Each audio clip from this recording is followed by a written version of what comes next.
Okay, picture this. You walk into the office kitchen to get a coffee, and there's a coworker already there, waiting for the machine. Just the two of you. And the coffee is dripping, slowly. Drip, drip, drip. Oh no, the silence. The silence. And your heart starts going fast. You think, say something normal, anything. And your brain gives you nothing. Total empty.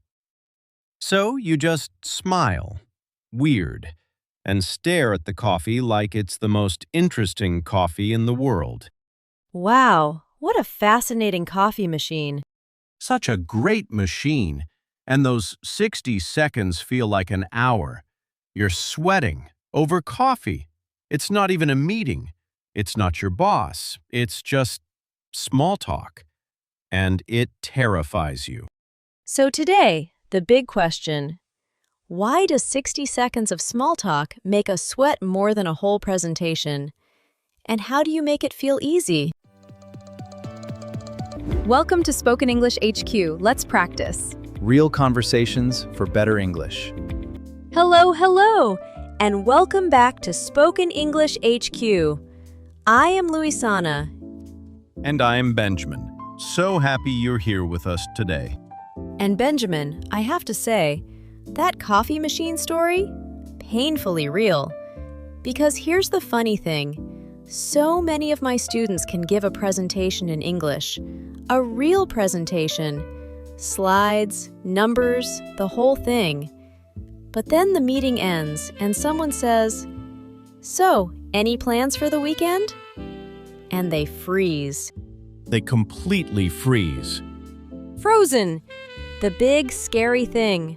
The presentation. They survived. But the small, friendly thing destroys them. Why? Because a presentation you can prepare. You can practice it 10 times in the mirror. But small talk? Small talk comes out of nowhere. There's no script. Someone just turns to you and says, "Cold today, isn't it?" And you have to answer right now with a real person in real time. And there's a deeper fear hiding under it, I think. With small talk, you feel like people are seeing the real you. Not the prepared you, the real you. And if your small talk is awkward, you think, they'll see I'm not really fluent. They'll see through me. Oh, that's exactly it. It feels personal. Let me tell you about a student. Let's call him Pablo. Pablo worked for an international company, spoke English in meetings every day, no problem. But he told me he started taking the stairs instead of the elevator. Why? To avoid the small talk in the elevator. He chose the stairs. 5 floors. 5 floors, every day, just to avoid 30 seconds of, "How's it going?" And he was embarrassed. He said, "Benjamin, I can talk about budgets and projects, but I can't talk about nothing. I don't know how to talk about nothing." And that's the heart of it, isn't it? Small talk feels like talking about nothing, and you think, if I can't even do nothing, what's wrong with me? So if that's you, if you take the stairs, if you suddenly need to check your phone when a coworker walks by, listen to me.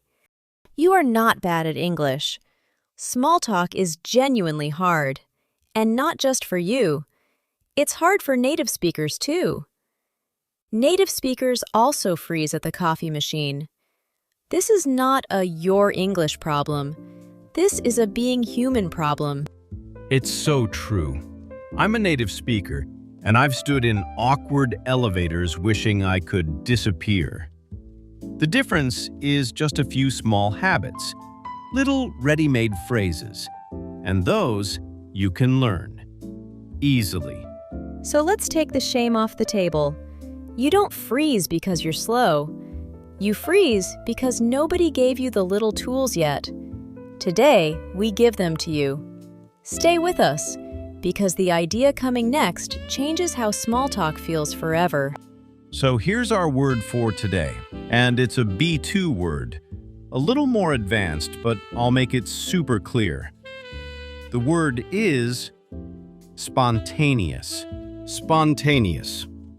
Say it slowly with me. Spontaneous. Spontaneous. Okay, what does it mean? Spontaneous means something that happens naturally, in the moment, without planning. You don't prepare it. It just comes out, right now, on its own. So the simple synonyms to lock it in. Spontaneous means natural, unplanned, in the moment, done without thinking about it first. Good examples.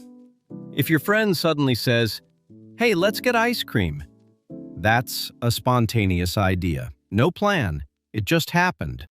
And here's the connection to small talk. This is the thing nobody tells you. We think small talk has to be spontaneous. We think fluent people just magically invent clever things to say in the moment. And so, when our brain goes blank, we feel like failures.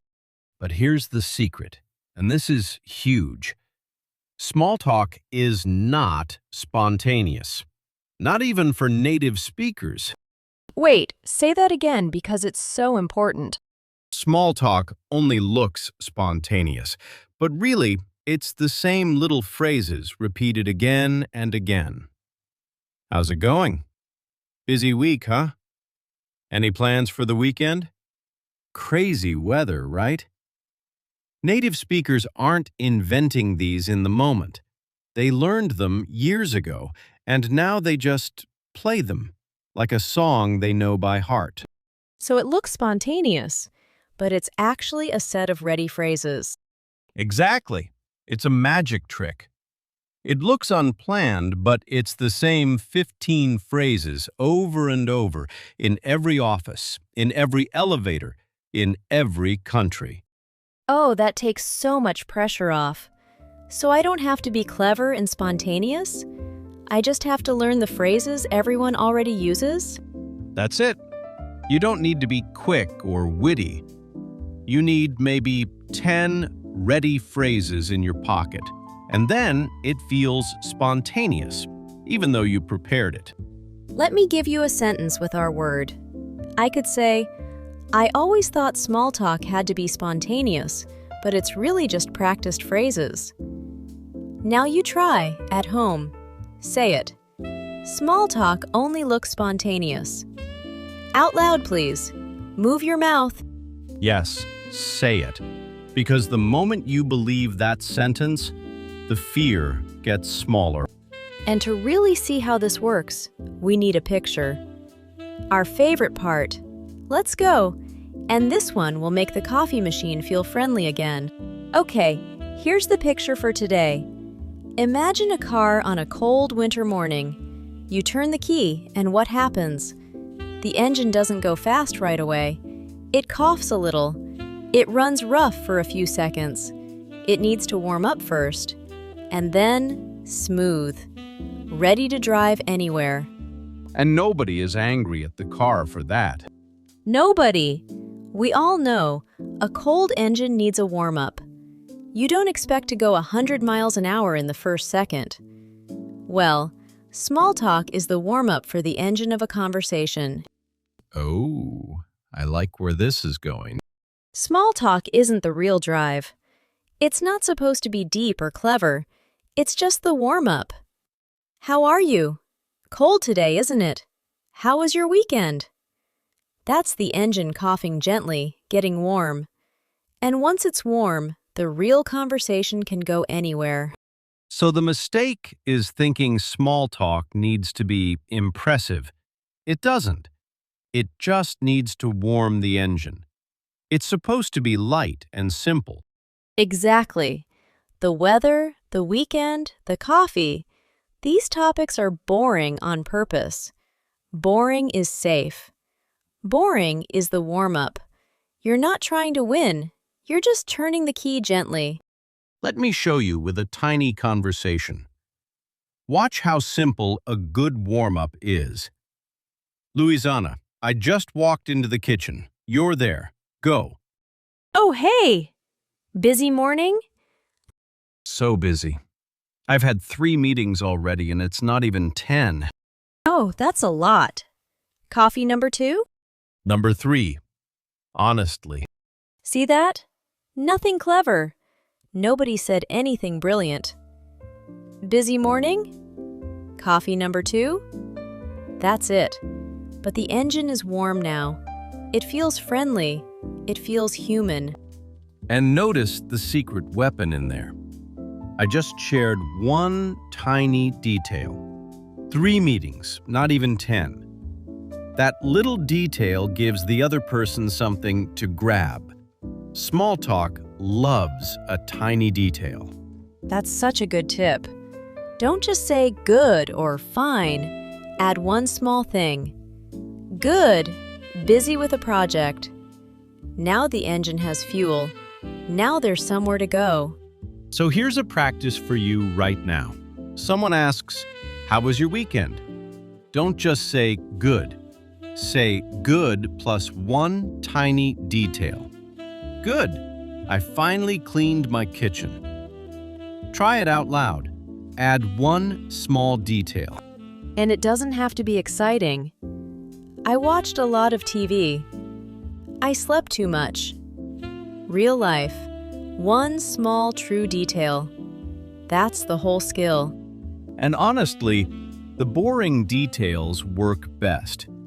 If you say, "I just relaxed at home," the other person can say, "Oh, me too. I needed that."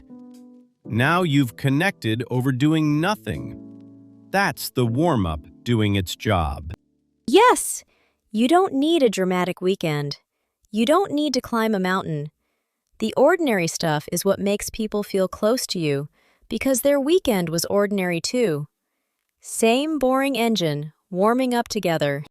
Now, there's one specific verb, one small daily action that makes you the kind of person who warms up engines with ease. Let's hand it to you. Here's our verb of the day, and it's a powerful one. The verb is to initiate. To initiate. A nice be-to verb. To initiate means to start something, to be the first one, the one who begins it. So, the simple synonyms. To initiate means to start, to begin, to kick something off. When you initiate a conversation, you're the one who speaks first. And here's why this matters so much. Most learners wait. They stand at the coffee machine hoping, praying that the other person will speak first. "Please, you start. Please." And the silence grows. Guilty! I used to do that. Just waiting, hoping someone else would rescue me. But here's the twist. When you initiate, you actually feel more in control. It's the waiting that makes you sweat. The moment you speak first, the fear drops. Because now you chose the topic. You turned the key. Oh, that's so true. Waiting is the scary part. Starting is the relief. Give me a sentence, Luisana. I decided to initiate the conversation instead of waiting. Or, being brave enough to initiate small talk changed everything for me at work. Now your turn at home. Say, I'm going to initiate, not wait. Out loud. So here's your micro action. Tiny, one time a day. Ready? Ready. Once a day, just once, you initiate one small piece of small talk. With anyone, the coworker, the neighbor, the person at the shop. And you use one ready phrase. Busy day? Nice weather finally. How's your week going? Just one. You start it. And keep 3 or 4 phrases ready in your pocket like coins. You don't have to invent anything. Just reach in, pull one out, and turn the key. And here's the beautiful thing. The more you initiate, the more spontaneous it actually becomes. At first, you'll plan it. Okay, I'm going to say busy day. But after 2 weeks, it just falls out of your mouth. The planning disappears and real ease takes its place. Let me tell you about Pablo again, the stairs guy. I gave him this exact action. Once a day, initiate one phrase. And he chose the elevator on purpose now, just to practice. After a month, he told me, "Luisana, yesterday a coworker said I was the friendliest person on the floor. Me, the guy who took the stairs." From the stairs to the friendliest person on the floor. And he didn't get more fluent. He just started turning the key. He just stopped waiting. And that leads us to something much bigger than coffee machine talk. Don't go anywhere. So here's where it all comes together. For a long time, maybe you've thought, I'm just not a small talk person. I'm shy. I'm awkward in English. I avoid people. Maybe you've built your whole work life around dodging these little moments. And I want to gently offer you a new story. Because you are not the awkward one. You're someone who simply never had the phrases and who carried too much fear about a thing that's supposed to be light and easy. And think about what small talk really is underneath. It's not talking about nothing. It's the doorway to every relationship, every friendship, every good work connection. It all started with somebody saying, "Cold today, isn't it?" That gives me chills, honestly. Small talk isn't nothing. It's the first step of every connection you'll ever make in English. The coffee machine isn't a test, it's a door. So the identity shift is this. You stop saying, "I'm bad at small talk," and you start saying, "I'm someone who can warm up an engine. I initiate. I open doors." From "I hide at the coffee machine" to "I'm the warm one who says hello." That's not a small change. That can change your whole experience at work. And you don't become that person by being braver overnight. You become that person one tiny phrase at a time, one warm-up at a time. And now, we really want to hear from you. Yes, you, right there on the other side of the screen. We read every comment, truly. So tell us, what's your coffee machine moment? Where does small talk make you sweat the most? The elevator? The lunchroom? With the neighbor? Share your story down below, even one line. And if today's word felt new, just write it in the comments to practice. Write spontaneous, or to initiate, or tell us the one ready phrase you're going to keep in your pocket this week. We read them, and we answer as many as we possibly can. And even if you only want to say, "Hello," please do. That's small talk too, you know. Practice on us. This little community is the warmest part of our day, and your comment might give another shy learner the courage to speak first tomorrow. So if this helped you, give it a like. It really does help more nervous learners find us. And subscribe so you don't miss the next one. We're here every week just for you. And remember, you are not awkward. You are not bad at people. You just needed the phrases and a little permission. Keep 3 in your pocket. Initiate once a day. Warm up the engine. The rest takes care of itself. Pick your one phrase for tomorrow, right now. Got it? Good. Go turn the key. We'll see you in the next episode. Take good care of yourselves. Bye-bye. Bye-bye.